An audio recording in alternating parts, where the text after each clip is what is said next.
Hello, everyone. Welcome back to the channel. Today, we are going to be doing something a little bit different. We're not really going to be analyzing like any players or any specific team for today. Today, we're just going to be talking about the new Champions League rules. And so, obviously, as you know, today was a Champions League draw. I actually have not seen what the draws are yet, because I was planning on making another video on that. But I just want to go over, what we can expect from this new Champions League format, compared to the old format, and just see, overall what has changed from it. So, um, obviously, everyone's excited for a new Champions League season, and they had announced this new format change, I think, like 2 years ago. So it'll be interesting to see what they're going to come up with.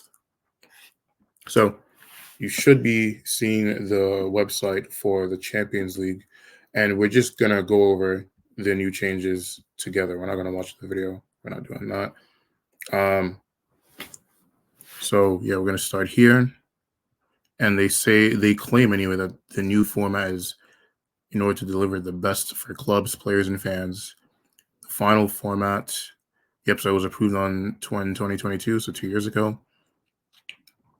So now let's get to the meat and potatoes of it. So under the new format, teams will play each other 8 matches in the new league.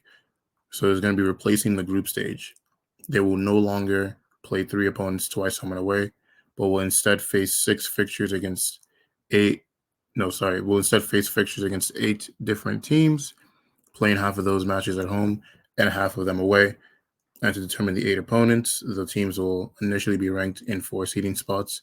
Each team will be drawn to play 2 opponents from each of these spots, playing 1 match against a team from each pot at home and 1 away. So basically what this means is that all the opponents are only playing each other once. You get 4 games at your home stadium, 4 games away. And honestly, this should be interesting because, I think it actually gives a little bit more weight to each game, in the sense that, now like teams can't really game plan to counteract, a team that they played in an earlier point in the group stage. And I think what this can also do is, now that there's 8 games instead of 6, there is slightly more margin for error. Actually, I guess maybe not really, because it's going to be compared to the other top teams, as opposed to, how teams would operate in the group stage era, when, you would just kind of hope that you get like one other like slightly good team, and then you would get like 2 really bad teams. So now, you actually have to like play well against all of the teams, because you're being compared to other top clubs in order to get good seeding. So you can't just like coast your way to the knockout round, which I can appreciate. So then going after that says, it's talking about how they will allocate the 4 extra group spots. I don't really care about that. How will each team reach the Champions League knockout phase, and will the format of the knockout change phase? Sorry, guys, I cannot read right now. Will the format of the knockout phase change? So it says here that the result of each match will decide the overall ranking of the new league, with 3 points for win. Yeah, that makes sense. So the top 8 sides in the league will automatically qualify for the round of 16, while the teams finishing 9 through 24 will compete in a 2-legged knockout phase playoff to secure the path into the last 16, and the teams that finish 25th or lower will be eliminated with no access to the Europa League. So this will be interesting. So basically, back to what I was saying earlier, finishing top 8 is pretty much incredibly necessary, if for no other reason other than you get an automatic entry into the knockout round. So it'll still incentivize teams, even after they've qualified, to make sure that they are in definitely like within the best 8 placed teams. So, and I think obviously that's going to help in terms of, keeping teams competitive. And as far as the playoff into the knockout round is, I mean, obviously, more football is always fun for the consumer. But I do have to wonder though, like, how do the players feel about this? Because now you're just adding on, like, you've essentially just added on 4 extra games onto their plate to overcomplicate something that they were already accustomed to, right? Because now they have to play the 2 extra games from the group stage, and they also have to play 2 extra games for the playoffs. So and especially like when you consider like these players haven't had an off season and all these other things, all these other factors. I mean, we just have to see how it goes, to be honest. So it says here that in the new format, all teams ranked in a single league. Yeah, we got that. In the knockout phase, the team that finished, yeah, we got that. Okay, and then after that, it will just continue in its normal format.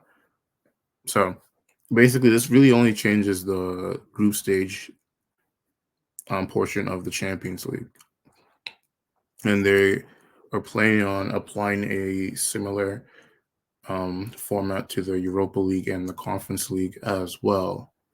How will so yeah? How are they going to do this? So Champions League and Europa League matches played between September and January. Okay,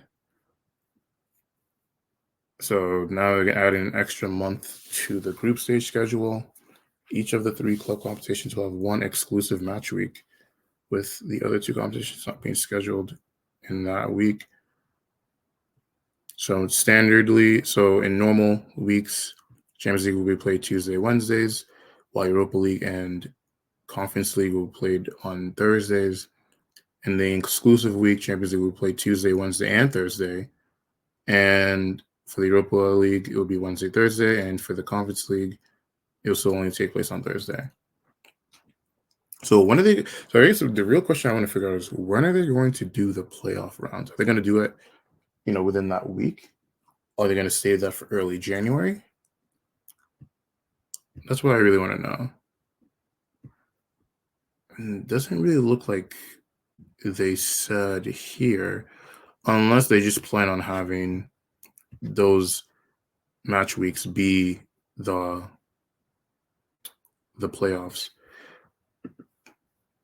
And if that's the case, that would be certainly interesting. So I think this graphic does a better job of kind of explaining everything that's going to go down. And I'm going to put the link in the description below. Shout out to Sporkspunks for making this nice graphic, by the way. So we have 36 teams. Each teams will play the opponents 4 times at home, 4 times away. Top 8 teams qualify. And then the teams finishing 9th to 24th will have a playoff round for the 8 remaining spots. And then from there, we will just have normal knockout round action. So yeah, I think this should be really interesting. It will be, since this is the first year of this being implemented, obviously we don't really have anything to base how well this is going to go off of. The main concern for me, honestly, is going to be just not overplaying the players, because they are human, they do need to rest, and just not running into overexposure, because they say too much of a good thing can well be a bad thing. So, because I would honestly say that I don't mind the group stage change, but I do think these teams playing each other again is a bit excessive. But obviously, UEFA is a company; they're trying to make money, and they're going to do whatever they want to in order to do that. So, I'm definitely like down to see where this leads before I make any final judgment on it. But that was the video for today. I just wanted to go over the new changes ahead of the Champions League season starting. I'll probably post another video, just kind of give my reaction to the draws and the group stages and stuff, and probably make like a prediction. So if you're interested in that as well, make sure you subscribe to the channel, put on the bell notifications, and remember to have a good day.